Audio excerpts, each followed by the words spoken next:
This is Stable Secrets. I'm Kelsey. And I'm Riley. Horses may not talk, but trust us, their riders sure do. We're two friends in the hunter-jumper world, pulling back the curtain on the barn life we all live. The highs, the lows, and the secrets in between.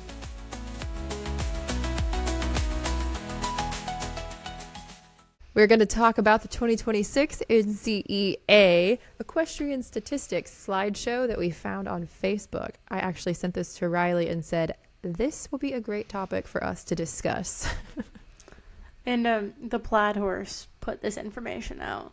The data is from the Equestrian College Advisor, and these slides are crazy, in my opinion. No, absolutely. And they're mainly focused on D1 to D3 schools. So kind of keep that in mind. It does not typically go with IHSA shows or schools. Not at all. From my experience in IHSA, not at all. A small aside, there's a little bit of an announcement. I'm going pro again, which if you know me, you knew this was coming. I am starting my own business called River Ridge Sport Horses, and what I'm doing is a bunch of freelance riding and teaching in the Atlanta area as well as at horse shows. And that business will launch fully on March 1st and become available then. But the next couple of episodes we have lined up will interfere with that timeline, so I wanted to mention it ahead of time. So go ahead and plug those socials. What are your social media accounts going to be? So for Instagram, it's River Ridge Sport Horses, and that's it. I don't have a Facebook. I have an email, same thing, at gmail.com, but I'm not making a Facebook because it's not like a farm account type situation. So I also don't have a website at the moment, but it's a business. And I'm going to do all the marketing that I possibly can on Instagram and repost everything on my personal Instagram in hopes to just get out of corporate America and get back into horses because I'm a psychopath and it is what it is. Hey, the tenacity. You'll persevere. It'll be great. Thank you. Of course. What are we getting into here today? So I'm going to be reading off my phone today. Hopefully a lot of you are not visually watching this because it will not be cute unless you enjoy seeing my hot dog phone case. In other words, enjoy. So our first slide that the Plaid Horse put out for this does go just for Division I stats. And they say, in order to better understand the level of competitiveness and commitment required to become a Division I equestrian athlete in the NCEA, the show records of 49 members of the signing class of 2026 were analyzed. So from those 49 people is where we're going to get all of these numbers. To start us off strong, 200 average number of classes per student in a single year or at horse shows. 200 classes a year. Insane. From that, the most classes by a rider on a single horse in 1 year, 153 classes. One horse, one rider, all year. Y'all, there are 365 days in a year. Do the math. And even if you're showing multiple classes in a day for a division, which is pretty standard, especially in the hunters, that's a bunch.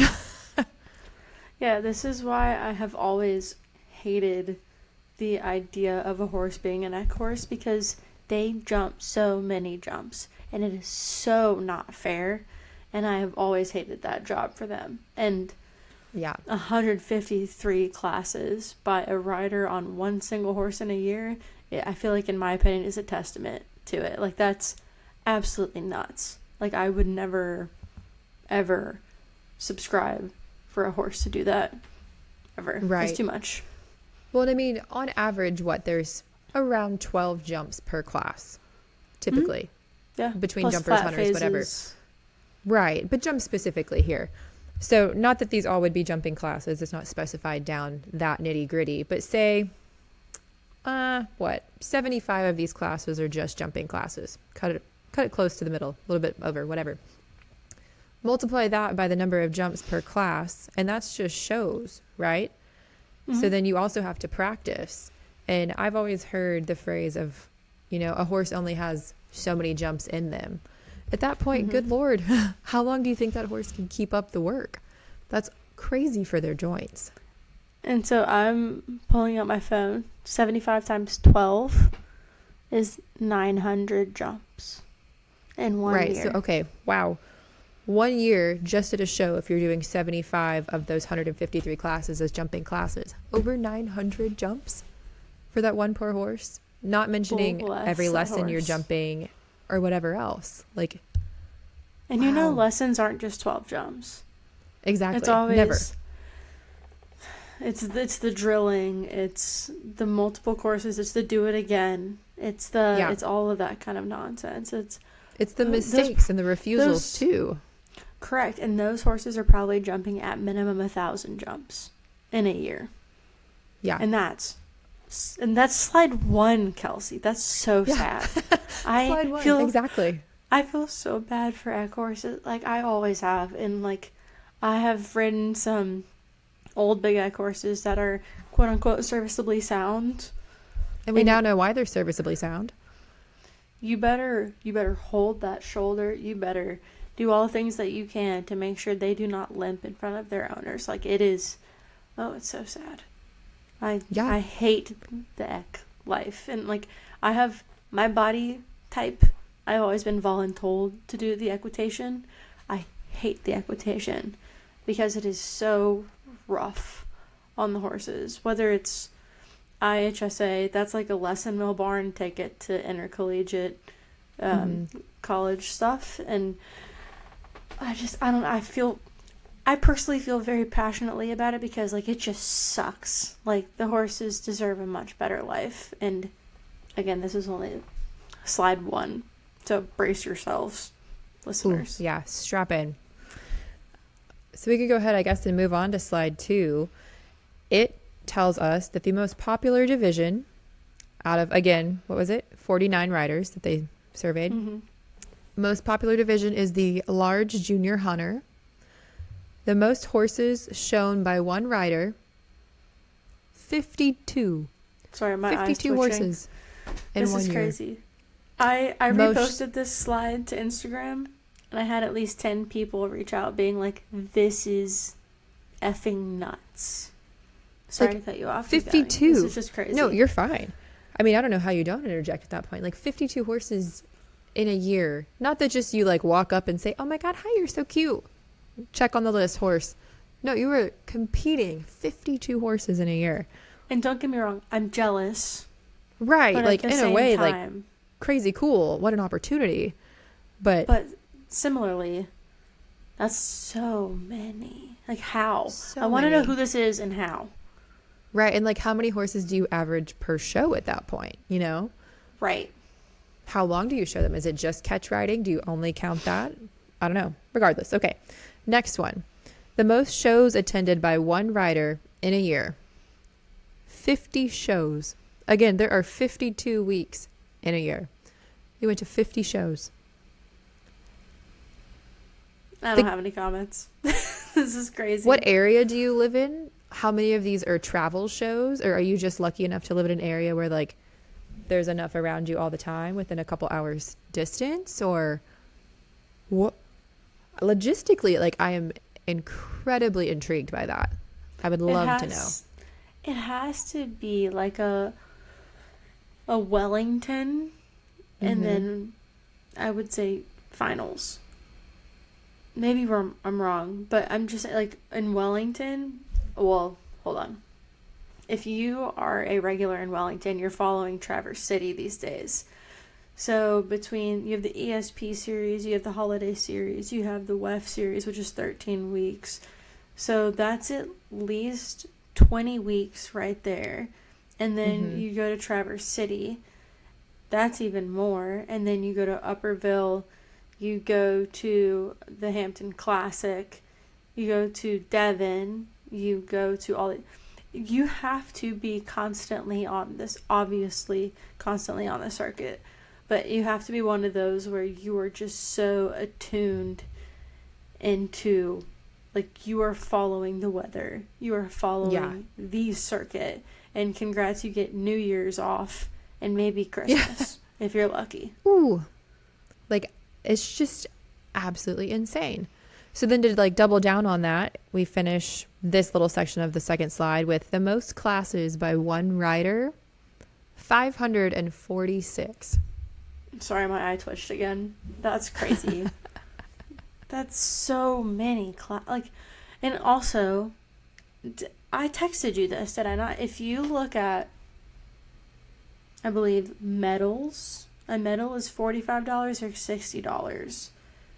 And we came out to the calculation, it was about $25,000 just in, like, medals, right? Mm-hmm. In 1 year. That's crazy. Like, as somebody who was just recently doing the jumpers, as someone who's used to the hunters, which the hunters aren't even that bad. They can be, but you have to be really working the circuit to make it that bad. That's crazy. Yeah. Well, and like, how are you affording this? Especially this day and age, you know? Everything is expensive. Everyone's kind of cutting back. It's not a great time, really, for our country for expenses. Like, that's just crazy to me all the way around.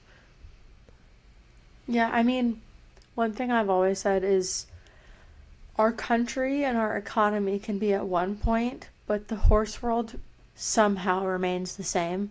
That's true. Not impacted by the world's economy or the country's economy. And what I've told my boyfriend tons of times is, like, people are always buying horses. People are always selling horses. There is always a horse show to go to. There's always a vetting to pass. Like, I don't know how, and I don't know why, but seeing it, like, as a figure like this is nuts. And I'm glad that the Plaid Horse reported on this because, like, you know, perspective is everything. Absolutely. Well, and I feel like it also drives home an opinion that we shared on one of our other episodes too, whenever Jordan was on, with the money mindset and just like how elitist our sport really can be. And that's why these statistics, I feel like, can be kind of possible, you know? Like, not that they're necessarily helping the barrier to entry for us, but the competitions never stop because so many of the top, the wealthiest people in our country all show. Like, celebrities, their kids now compete, all of that. Like, you look at Bill Gates' daughter, she rides. You look at Jessica Springsteen, she comes from a bunch of money. And so there's so many different families that bring that wealth into our sport, which we're absolutely thankful for because it helps keep our sport more in the spotlight than it was in previous years. But at the same time, it just helps create that gap even more. And it doesn't add to the accessibility of it all, you know? Because, like, again, Exactly. you're comparing Springsteen, you're comparing Gates, you're comparing Bloomberg, you're comparing all of those names and all of the zeros behind those names. And to you and I, that's not at all even fair. No, not even close. So to finish out this slide, I probably should have like tacked this one into the most shows attended by one rider, but this is the average number of horses shown in 1 year by one rider. That is 9, which I feel like that's a much more doable number. 9 horses in a year. Not easy to come by, but, you know, Easier. Comparatively to the 52. Yeah, congrats, you get like 1/6 of what they get. Yeah. So, all the way around. The next slide, average number of shows by the rider in 1 year is 21, which, okay, if you're showing local horse shows every day, and I know this is not the case for NCEA, but every day is a new horse show. So Right.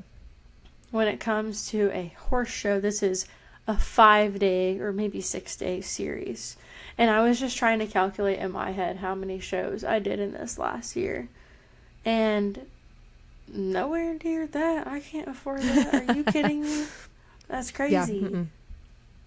No, and I mean, it was 21, right? The number of shows by the rider in 1 year as an average.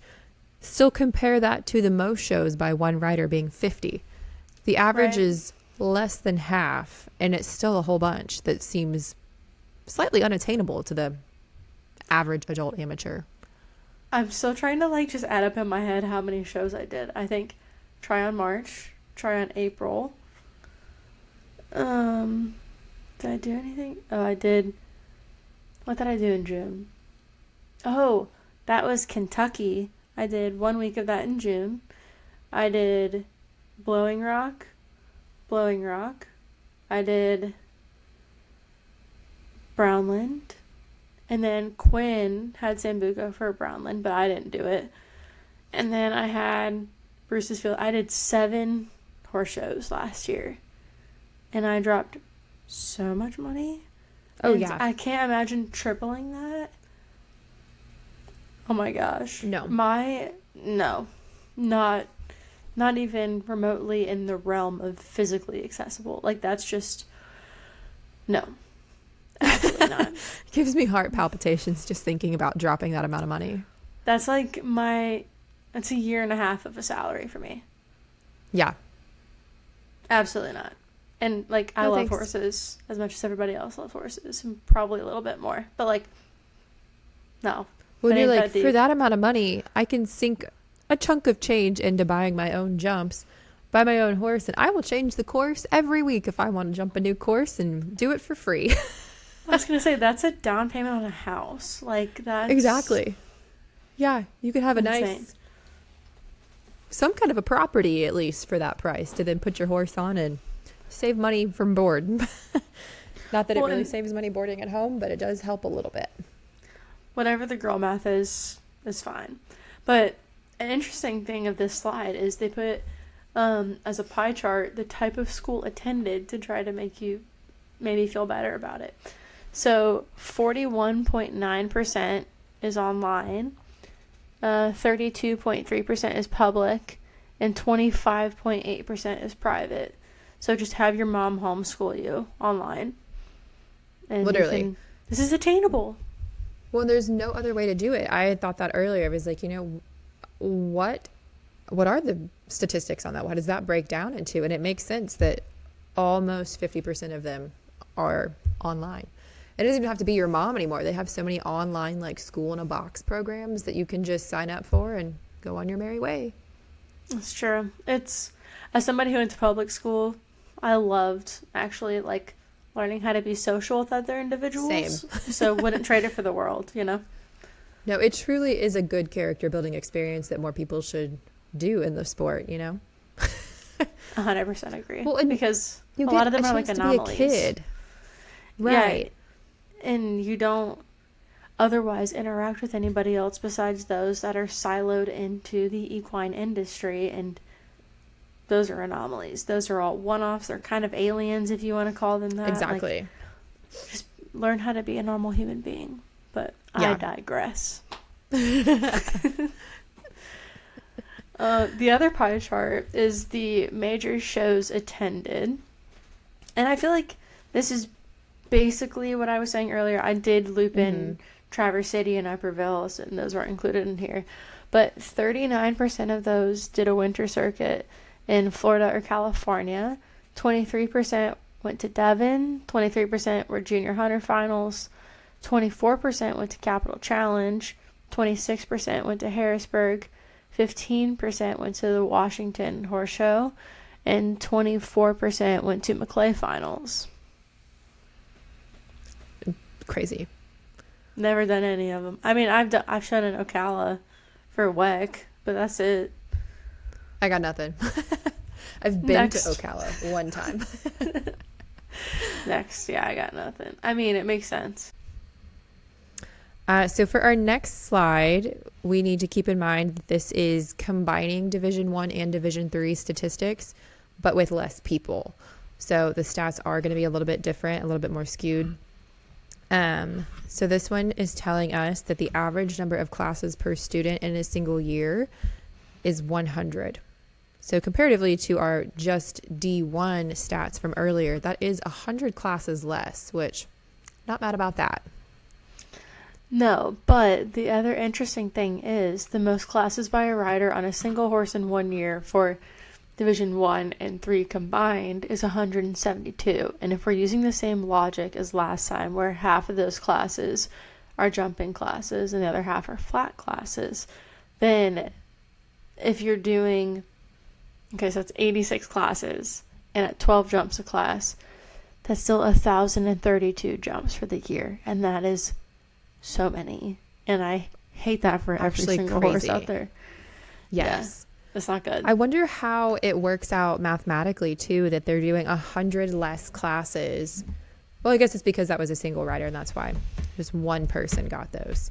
But also like medals have tests and tests Right. have more jumps, and there's no way to quantify literally all of it unless you had a single person come to you and give you all of their stats. But regardless, what I have gathered from this thus far, and we're only like 5 slides in, is like God bless egg horses. There you go. God bless Absolutely all the egg horses in the world, because I'm so sorry that you have such a terrible job. I hope you get great injections. Seriously, and a lot of treats and a lot of pets.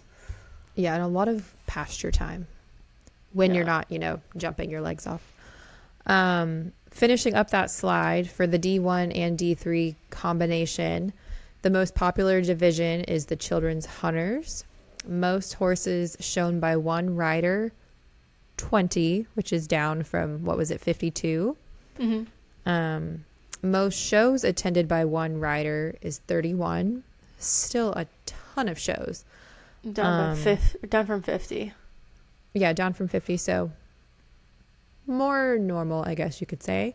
And then the most classes by one rider is 254. Down from 546. So less than half. Yep. That's so crazy. Like how my parents, they love me. That's not feasible. Like that would never be feasible. No. Well, and at the end of the day, I saw this question come up in the comments of the Plaid Horses post on Facebook as well. Why do you show this much? Like, what are your aspirations in your future job? Do you want to go pro as a horseback rider? Which I would assume you are if you're showing that much. Like, you want to have some kind of business in the equestrian world, competing, riding, showing, training, something. I don't know. Do you need to go to college? Especially this day and age, Like, maybe. Or and I'm going to be a hater, maybe you're the kid that's just not that good and your parents have a lot of money and you're putting a lot of classes. Because that's also a reality of it all, too. You know what? That's true, because it's not, at least this far, and I don't think there is any data on that. It's not telling you what the average placement was for these classes. Correct. So it's, in some instances, it could be the solution of more is more. And I've already said God bless those horses so many times, but seriously, especially if you're a bad rider, God bless those horses. But you don't know how they place. Like, it could all be a shot in the dark. It could be someone who just like really is scratching at the bottom of the barrel to do the absolute best that they can. And you know what? Like, I guess good for you for trying, but I'm so sorry for your horse if that is the case. Yeah, no, 100% agree. The next slide for the D1 and D3 combination statistics, average number of horses shown in 1 year, 4. That is so much more realistic. Yeah.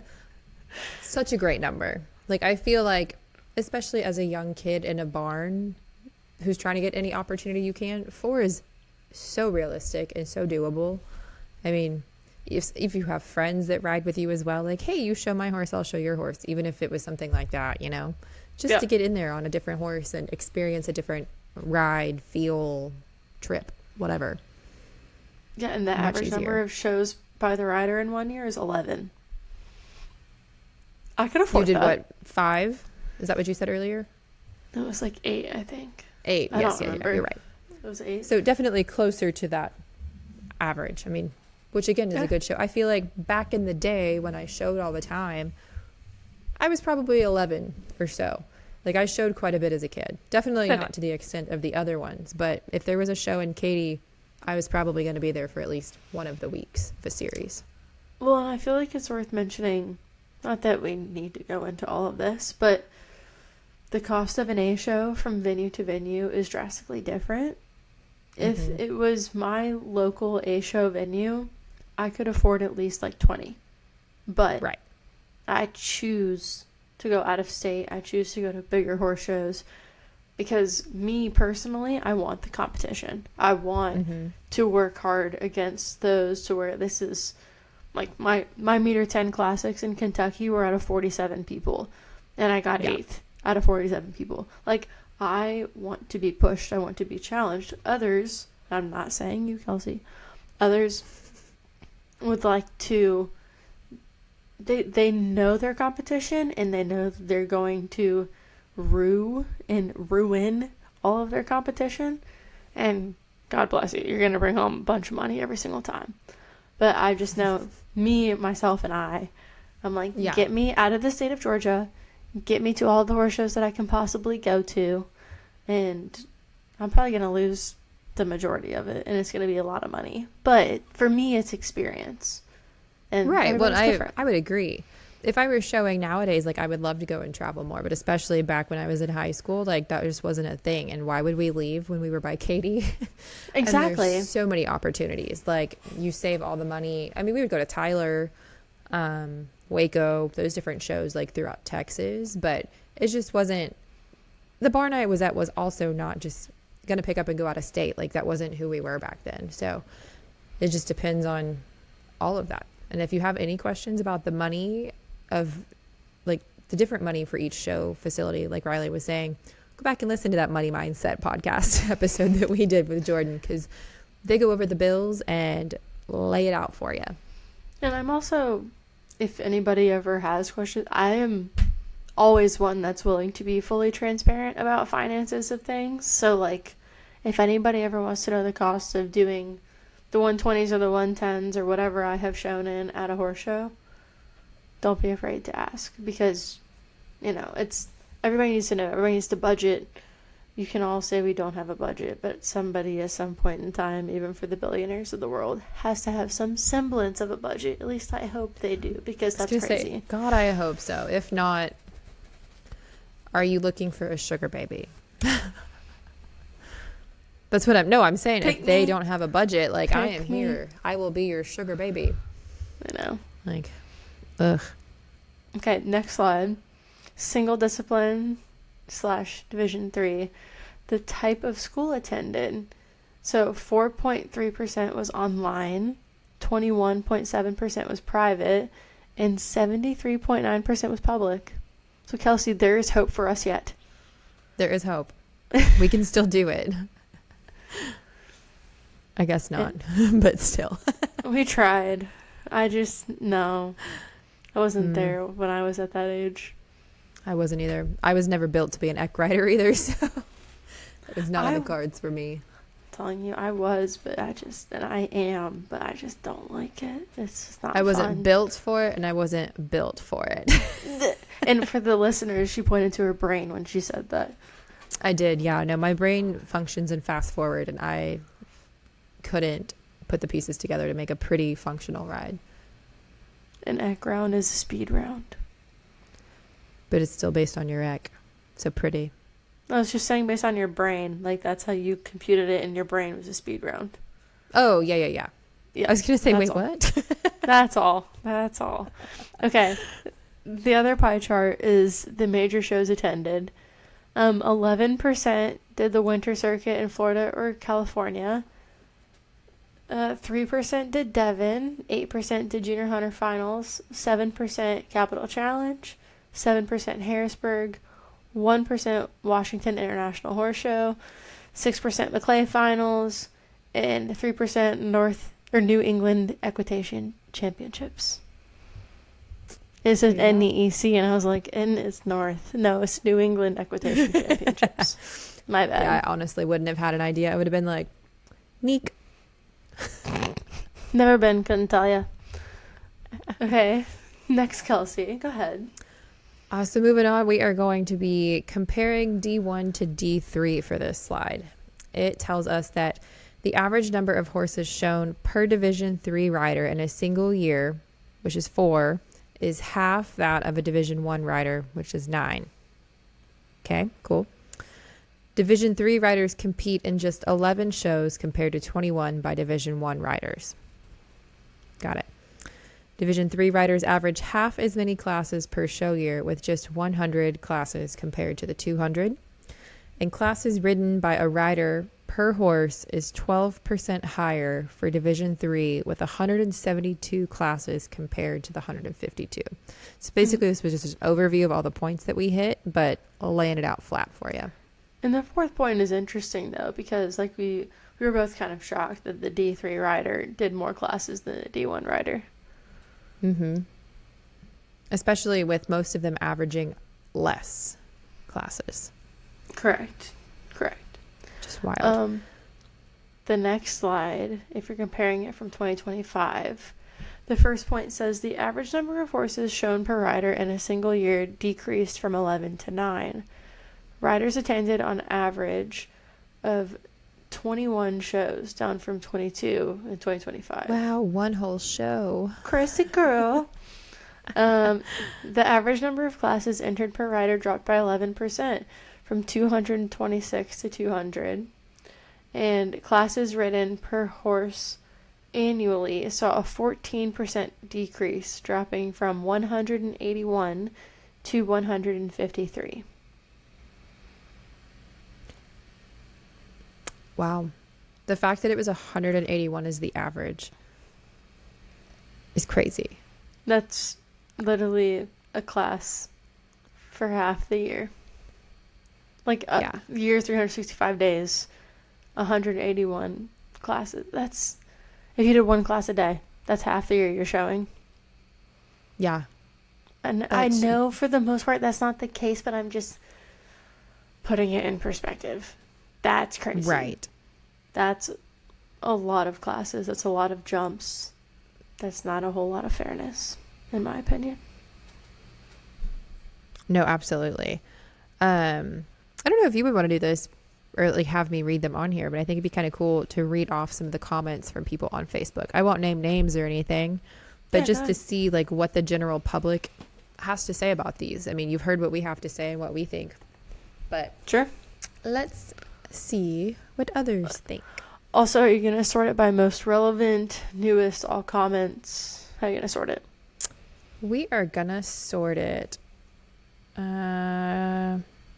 It's most relevant. That's what I got up here. Okay. So we start with now report parental income with a comment saying how many of these students are eligible for Pell Grants and FAFSA, whatever. That info matters for understanding the economic divide, which, okay. I don't want to read that one out loud. How many are children of trainers riding horses and ponies owned by their parents' clients and catch riding for other trainers? The data usually identifies those juniors as the ones at the very top of total shows for total horses shown, total classes ridden. Can I read a comment? It's long. Okay, so here's one. Brace yourself, it's long. Hopefully I can read pretty well. I did well in popcorn reading in elementary school. I felt like I should share my daughter's story after some encouragement from others. Stats are averages. There are always exceptions. Since 2020, my daughter has been a working student, and that path led her to an NCEA team. First, she worked on the ground, then she got to ride, and then she got to show. She worked long hours, took little time off, and eventually had the opportunity, thanks to many different trainers and owners, to show in all 3 rings. Here's my opinion on what it takes. 1. Trainers who believe in your kid and are willing to spend the time teaching on the ground and on the horse and helping the kid find opportunities. Right place/right time. 2. Kid with strong work ethic. Not wanting to only ride, but also to work. 3. Kid that has talent, coachable, independent, and polite. 4. Parents that support the dream. 5. Don't be shy about asking someone to reach out to a coach for you. Today she's a freshman on an NCEA team. We didn't hire a recruiting firm to help us get recruited. We did it ourselves. It's absolutely possible. She's not the only one. I know other kids in similar situations who ride on NCEA teams. It's more common than you would think. Feel free to reach out with any questions. And I should add, as a footnote, one of the people that replied to this comment, her daughter catch rode my old investment horse, and she is on the NCEA team for South Dakota State. And that girl has very blatantly worked her ass off to do every single thing that she has done to this day for so many different farms. But she has always done it with a very polite and positive attitude, and has always come to it with, we will pay the bills, we will do everything, I will tag up the horse, I will groom the horse, I will do absolutely every single thing that I possibly can do for the opportunity. So there are the outliers out there. And those are the people that you want to see get picked. The ones that make the team. All of those. Not hating on everyone else that does have parents that throw money at it and kind of buy their way on. But, like, that is just so respectable. 100%. And that's when we had the opportunity to get somebody, like a junior, to catch ride Richie. My trainers at the time, they wanted one girl at a barn who was doing like the meter 30s, meter 35s. And I always wanted this girl to do it. And thankfully, they went and they asked the 130, 135 girl, like, hey, could you possibly do the 3-3 juniors on this horse? And she was like, no, I can't cross-enter the 130s and the 3-3s. So I texted my friend who was the horse show photographer at the time, and she was down at the end gate by this girl's mom and was like, hey, I'll say her name. Riley wants Heidi to ride Richie. Can Heidi ride Richie? And she can do the junior hunters. She can do all the equitation, whatever she would like to do. She's more than welcome to. And it would be a really great marketing opportunity for her horse. And her mom was like 1,000%. Like, Heidi would love the opportunity. Thank you so much for asking us. We will pay all the bills. We will do all of this. We will all of that. Whatever. That kid got like 85s on my horse. Like, she showed him multiple times. And she, like, I have always been a Heidi because her mom has horses and stuff. So I guess I've been less than a Heidi. But I've always been that kid that wants to, like, work my ass off to get all the rides. And that's how I am still to this day. So I would much rather see a kid in this comment, like this comment identifies to this kid or teenager, whatever, young adult. I would much rather see those people get these opportunities because, in my opinion, they're much more deserving. No, I 100% agree. I think that is such a good way of looking at it and describing it too. Like, you put in you get out what you put in. There we go. Hopefully, most of the time. Not always, as we know, but hopefully you will be that lucky one that does get it just from working your ass off. Yeah. Ellen, here you have some comments on our side of it. If you can afford to attend 50 shows and do 546 classes in 1 year, do you really need college? I think this is a good question to ask too, because, I mean, maybe someone's listening to this and they don't really know the difference, but can you explain the differences in Division 1 versus Division 3? By Division 3, do you mean IHSA? I know I clarified at the beginning of this, IHSA is not typically involved, but this says IHSA is completely different. It's a club sport founded by student dues and no academic scholarships are available. Blah, blah, blah, blah, blah, blah, blah. Ultimately, I know, it's not true for all of them. No, some people came in and like corrected them later on. I was going to get to that. Sorry. Oh, you're fine. But basically D1 through D3 is the NCAA's classification of school size in athletics. So D1 is the biggest, correct? Did I make that up? Yep, yeah, D1 is the biggest. Big. And D2, 3, D2 4, 5. slightly smaller. Yeah. So that is the differentiation of where that kind of comes from. It's the same for other athletics, football, baseball, basketball. All NCAA are ranked D1 through.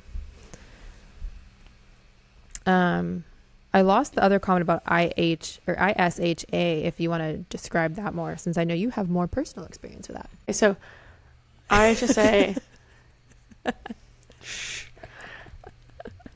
IHSA is a club sport for every college. They announce a tryout, you show up, you do not have to have any previous accolades in order to get onto a club IHSA team. IHSA is not funded by the school, it is funded by the students and by the trainer that volunteers to be involved. And other than that, showing wise, they're drastically different, and the skill level of those involved, for the most part, is drastically different. All right, I have one more comment that I want to read because it's a little chachi, and we know I get a little heated about things like this, just Not like this whole chachi. discussion in general. A little chachi. So she says, hot take. If we stopped the push for getting signed by these D1 schools, maybe the horse use and welfare issue could be mended. The extreme pressure for juniors to own/compete 9 horses and show almost every week in order to be signed by these schools certainly isn't helping the overuse of horses. I just found that comment. Love that. Love that. I mean, basically goes with exactly what we've been saying. And I mean, There's only one the reply response to it, comment, too. I was going to say, there's one reply, and my national champion D1 team daughter didn't have 9 horses to show, and we never overused the horse. I love that for you, and I hope that's true. Sorry, my eye just twitched. It's like, who cares? Yeah. Just because you did not does not mean that the vast majority of people are upholding that same qualification that you're labeling as yours. And can I ask a... I don't want to call it a stupid question. I don't think it's a stupid question. Again, you have these girls that have access to so many 6-figure horses that do all the circuits, that do all the things. Your family has so much money. Mm-hmm. Why do you need to be on a riding team? Right. Like, I was always guided to IHSA because I don't have a horse. It's a great way to make a lot of friends in college if you do not have a horse consistently to ride. It's like call it a sorority for horse girls, like same but different, but like very different. But it's a general community.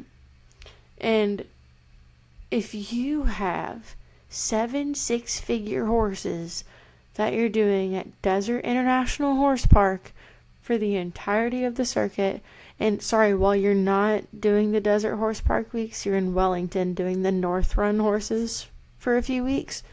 Yeah. Why do you need to be on an NCEA team? What do you feel that is accomplishing when your parents are going to pay for whatever path that you're already on? Right. I don't know. I don't get it.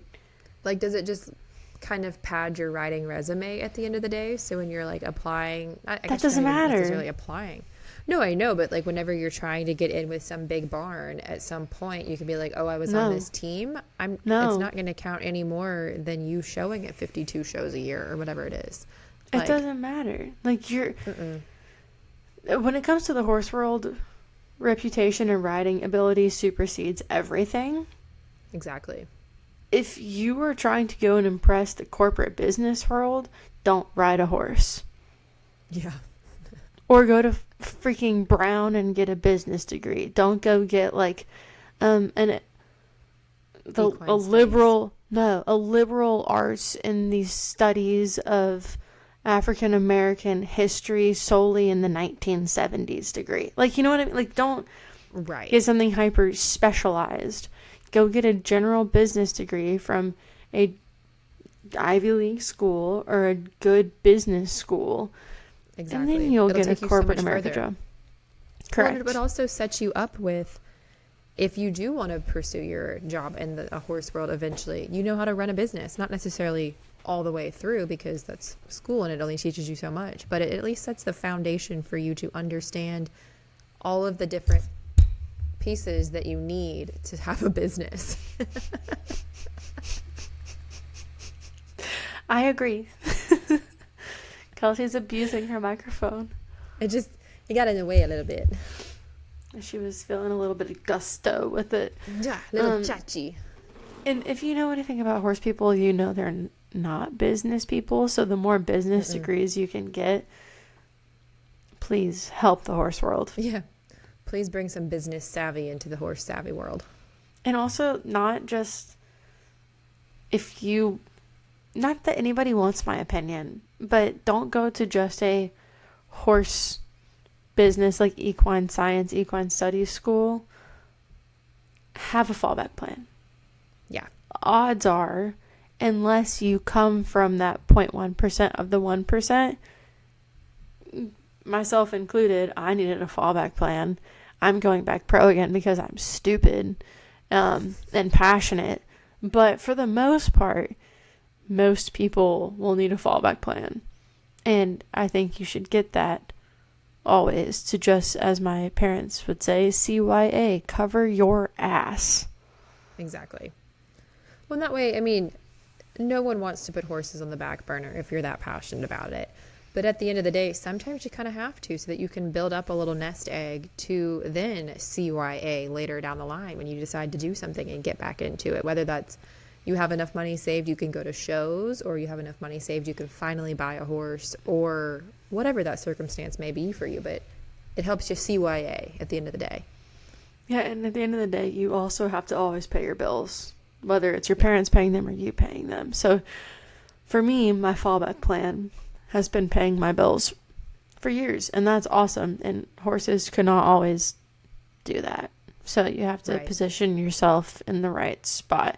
But full circle, I think inevitably what we were talking about here is I see why PETA hates us. Agreed. I see why ASPCA is so prevalent. I feel so bad for these horses. Yeah, it really opened your eyes. I mean, it's sad. We say we love these animals, but then we make them perform like that over and over and over and over again. Just to what end? Well, and at what point do these kids just like not know, and at what point do you want to shame them for it, you know? That's it for this episode of Stable Secrets. Thanks for listening, and we'll see you next week.